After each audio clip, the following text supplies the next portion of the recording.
ప్రజలు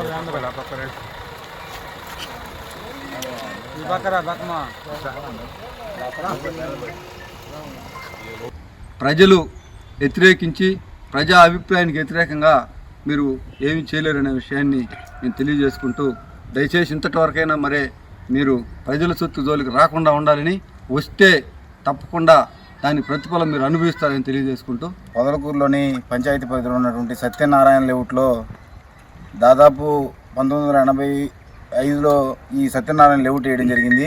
అయితే ఆ లేఅవుట్ వేసిన వ్యక్తులు ఆ రోజుల్లో 286 అంకణాలు ఒక సత్యనారాయణ లేఅవుట్లో వదిలి గుడికి కానీ బడికి కానీ అక్కడ ఉన్నటువంటి స్థానికులకి ఆడుకునే స్థలం కానీ కేటాయిస్తే గతంలో ఉన్నటువంటి వైఎస్ఆర్సీపీ నాయకులు కబ్జా చేయడం జరిగింది. అది ఈ గవర్నమెంట్ రాగానే మా ప్రీతమ నాయకులు చంద్రమోహన్ రెడ్డి వెలుగులోకి తీసుకొచ్చి వాళ్ళ మీద చట్టపరమైన న్యాయం చర్యలు కూడా తీసుకోవడం జరుగుతుంది.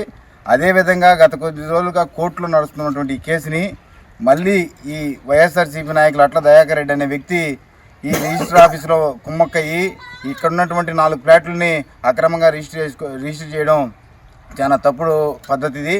అదేవిధంగా స్థానికంగా ఉన్నటువంటి సత్యనారాయణ లేఅవుట్లోని ప్రజలు కూడా దీన్ని ఎమ్మెల్యే దృష్టికి తీసుకుపోయారు. వెంటనే స్పందించి ఇటువంటి చేసినటువంటి వారి మీద ఆఫీసర్ల మీద అయితే కానీ, కొనుగోలు చేసిన వారి మీద అయితేమి, అమ్మిన వాళ్ళ మీద అయితేమి ఖచ్చితంగా కఠినమైన చర్యలు తీసుకొని వెంటనే వాళ్ళని ఇబ్బంది పెట్టాలని కూడా మేము ప్రభుత్వం కేటాయించినటువంటి ఆడుకునేదానికి గుడికి బడికి స్థలాన్ని కేటాయించిన స్థలాల్ని ఈ విధంగా కబ్జా చేయడం పద్ధతి కాదు.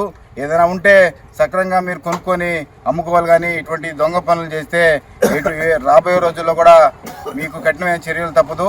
ఈ విధంగా కోర్టులో కేసు నడుస్తుండగా మీరు ఏ అండదండలతో చూసుకొని ఈ విధంగా చేశారో మీ వెనకాల ఉన్న వాళ్ళు ఎవరినైనా కూడా ఖచ్చితంగా న్యాయస్థానం ముందు నిలబడి, అదేవిధంగా మీ సహకరించినటువంటి రిజిస్టర్ ఆఫీసర్ అయితే కానీ, అదేవిధంగా కానీ మీకు అమ్మిన వాళ్ళు అయితే కానీ, ఏ విధంగా మీరు ఎంత ధైర్యంతో అయితే కొన్నారో ఆ ధైర్యాన్ని కూడా మా ప్రీతం నాయకులు చంద్రమోహన్ రెడ్డి తీసుకుపోయిన తర్వాత ఆ ధైర్యాన్ని కూడా చంపే ప్రయత్నాన్ని కూడా మేము చేస్తాం.